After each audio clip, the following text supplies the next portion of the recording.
How's it going, everyone? I hope you're having a great day today. Welcome back to another episode of My Saucy Opinion. And today, I have Lauren here with me to review the Marvels. This is a spoiler-free portion of the video, and I don't know if I can do that. So I'll chime in if I have anything that doesn't spoil anything.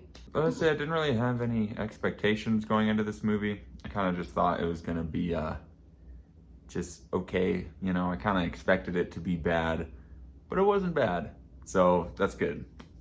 We expected the theater to not be very full, and almost every seat in our theater was taken, which I don't know why was shocking to me, but it was. Yeah, I don't know. Yeah, I didn't expect this one to be a packed theater for some reason.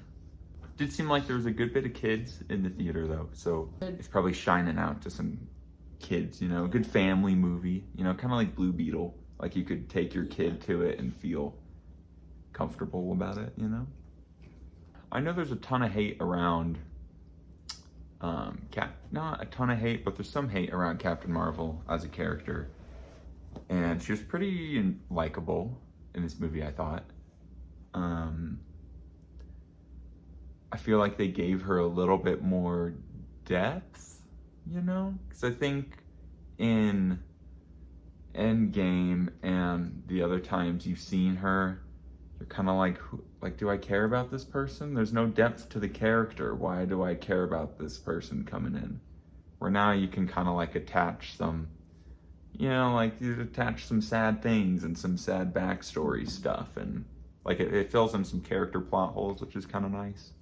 I didn't expect to enjoy Kamala Khan's character like at all, really. But she turned out being one of the better characters of the film, which was really nice.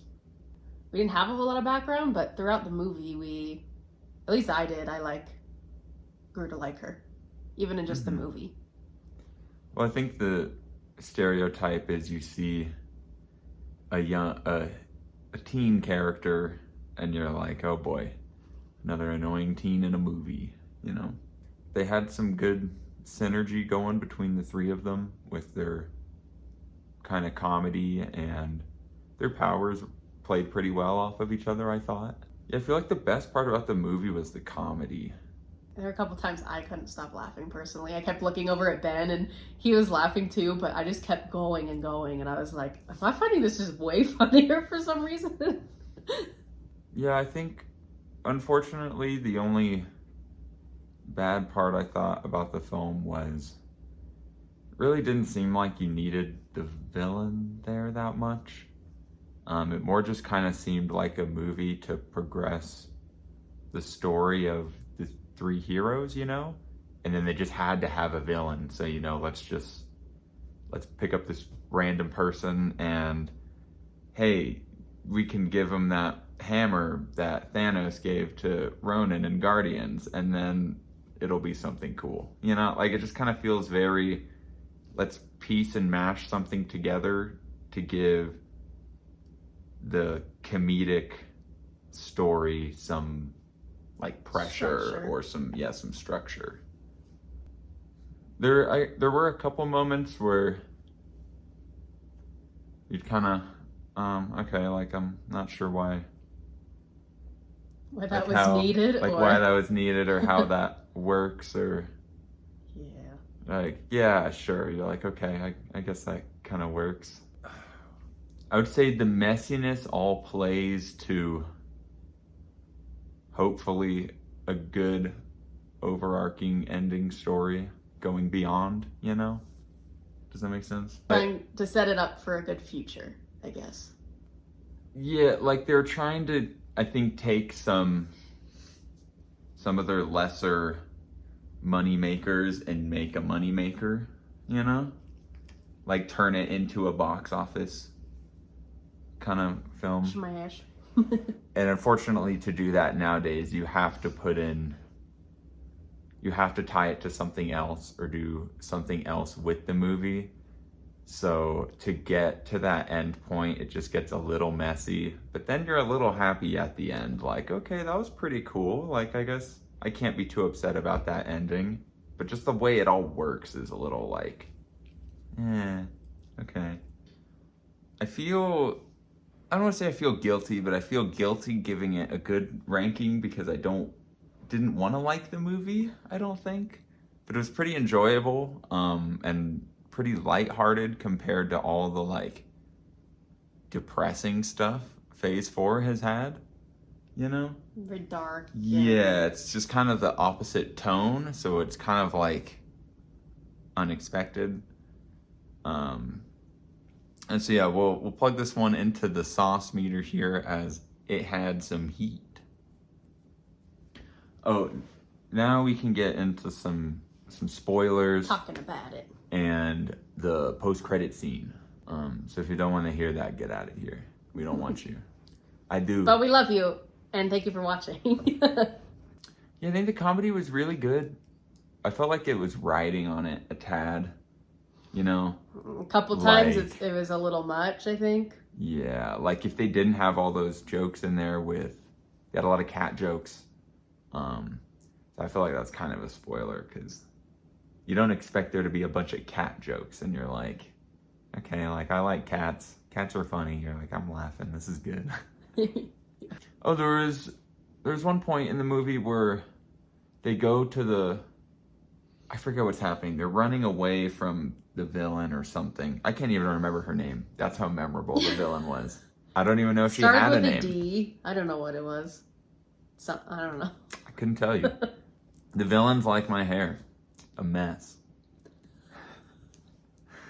Well, so they're running away from her or something, and they run to like this hideout where the Skrulls have been like hiding out, and it's like the last of their kind. And then they just like bring her right to them, and then just leave all the Skrulls to die and do nothing about it. And then they just go, well, we saved like 10 of them, guys. We did what we could. Like, they try a little bit, but like, they don't do anything to stop what's going on, you know? They just try to save some people. There's no like, hey, we gotta go stop the girl causing this, or like, it's just shit, we gotta get out of here and save a couple people. To me, it was one of the like classic movie like I don't know, maybe editing mistakes where they're trying to load people on the ship, and it felt like they were loading so many people on the ship, and then we get up into space and there's like 10 of them. Oh yeah, they saved like probably 50, 100 people, and then they like switched to it, and you're like, wait, 10 people survived? There was Like, I thought Yeah. they showed like 10 different ships going off, but then there was only that one ship they showed. I think one other escaped, but they were loading their ship that Captain Marvel and Miss Marvel were on, and they were loading it for like 3 minutes, and then up in space there's like 12 people, and I'm like, there was not 12 people that they loaded on. There was way more than that. That's just me, like, you know, those classic movie like editing mistakes are like, bro, that math ain't mathin'. So if we go back and watch it, you'll count how many go in, and it was not what we had in space. It's like, I think it was Doctor Strange 2, you can see the same guy running like 3 times in like 3 separate scenes or Down the something like that. Yeah. But I did notice another one when at the end Captain Marvel was like crying or something when she was giving a speech or something like that. And I was like, oh man, like, that's a pretty good fake cry. But then she actually started crying, and I was like, whoa, hey, she's actually crying. And then they quick switched, and all the tears were gone, and her face was dry, and I was kind of like, ooh. Yeah. Just kind of some little funny things. Maybe just show her going like that. You know? A little like, something. Because it's things like that make you like care about the character a little less, because it makes him feel a little more emotionless, I guess, you know? You can't When it connect tries it. to force the emotion a little. Yeah. Like, I forgot about the prince. And No, I did the not. whole I was prince gonna arc. The mention prince that. was my favorite. The way he acted was so funny. It was something about the comedy. Maybe I was tired or something, but when they arrived to that planet, she's like, I'm kind of a big deal here. I'm kind of a celebrity here. And then we find out why. I laughed so hard. And I don't know why. Pretty fun. Well, I think they did a It's good job too, unsuspecting. because she shows up in this disguise that's just like, she just grabs some random ass thing and just like puts it over her head. It was like cheap streamers. Yeah, some like jellyfish thing, but they talked and sing. Yeah. Which usually, if you're like me, you hear musical and song and dance, and you're like, I roll, dude, get out of here. But they did a good job with it, and it was pretty funny, because not everyone was singing, so they were able to play off of it well. And then the prince being bilingual was hilarious, so because I didn't expect that. It's so funny. It's just so random and dumb, so I like that. But it made sense. Yeah. That Nick Fury was he was really funny too. He had a role, but he didn't have a role, you know? Like he was kind of just hanging with the family the whole time. Yeah. But the family was very comedic, so it was just kind of like when they needed the comedy, they would switch back to Fury and the family doing something dumb in space or messing with cats or something, or oh yeah, at the end, cats eating people was so good. Beautiful. I love that the people were scared. They were running away. Yeah, because they just showed the little kitten meowing. Yeah, it's just so good. I mean, I get it. I'd probably run away too, but like, you're gonna die in space then. So, I don't know. The movie ends with the villain succeeds in her plan and getting both the Miss Marvel bracelets. You see, I got one of the Shang-Chi 10 rings already. And in succeeding, she just kills herself. And I don't think that was her original plan at all. And Carol straight up told her that. Captain Marvel was like, she's like, don't do it, you're gonna kill yourself. And in 30 seconds, I don't know, it just seems very... Because she also just was dying too, and they were like, oh, we'll save you. And she was like, no, screw you. I'm gonna win. But then she killed herself, so it was just kind of like, what?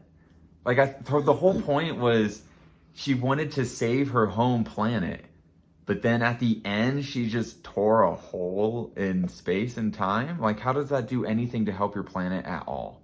You know, like, where's the... Yeah. It felt very messy, and what was the goal of it, you know? It just felt like a messy excuse to get to the end credit scene, if I'm gonna be honest.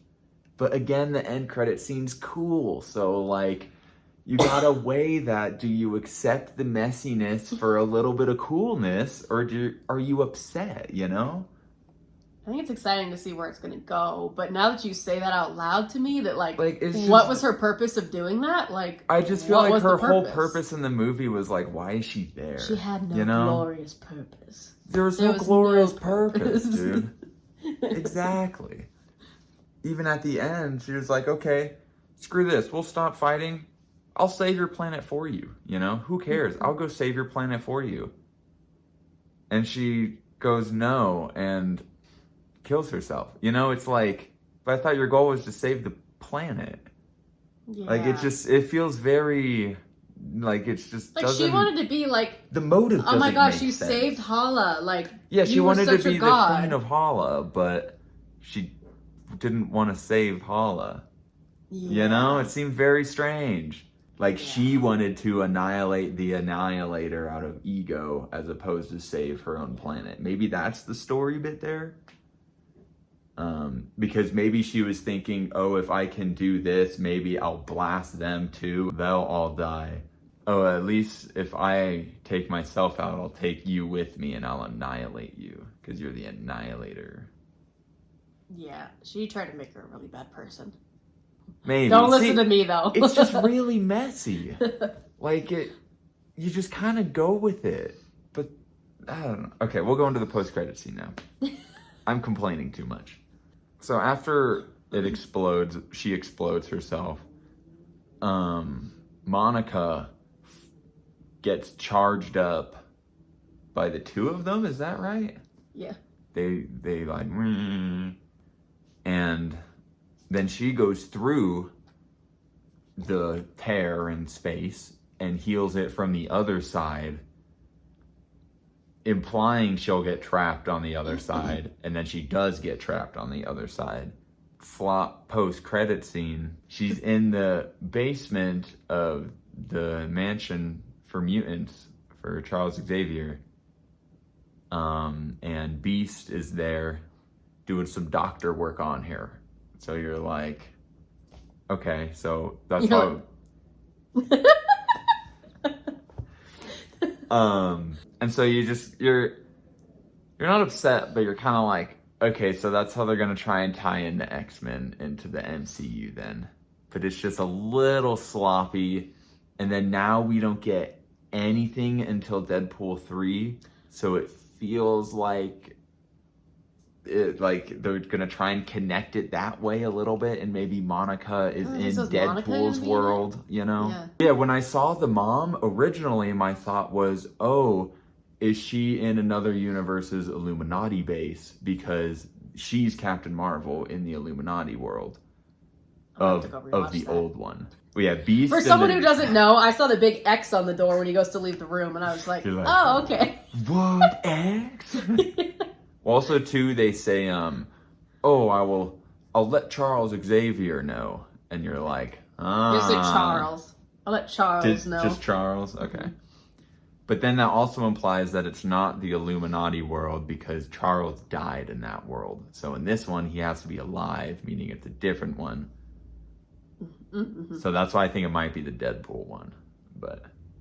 And that's how they'll tie it in. And which also, I feel like that they did that a little purposely to try and give the Marvels some cred and some hype, you know? And then two, they also showed Kamala recruiting Hawkeye girl, yeah, I can't Haley Steinfeld. And so I'm blanking. Yeah, I can't remember her name. Kate Bishop. I said Kate Blanchett. So you have her recruited as well. And so they're going to be starting Young Avengers, which you're like, am I excited for Young Avengers? I don't know.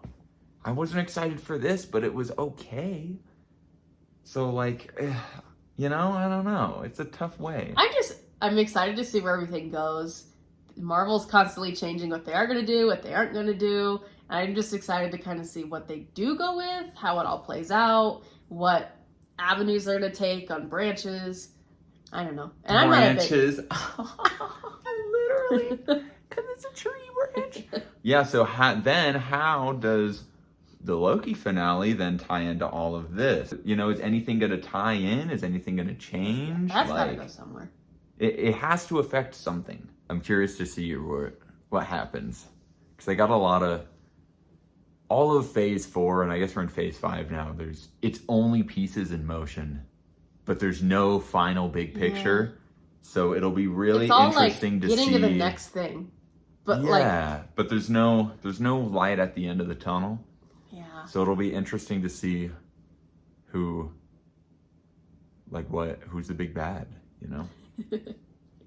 Wait a minute. I just realized if Deadpool 3 is the only movie coming out next year, that means they pushed back Fantastic Four another year. Fantastic Four was supposed to be March 24. Before Deadpool? Uh-huh. Oh my goodness. What a spew of emotions and information. Don't get me started talking about Marvel and superheroes in DC, because I will never end.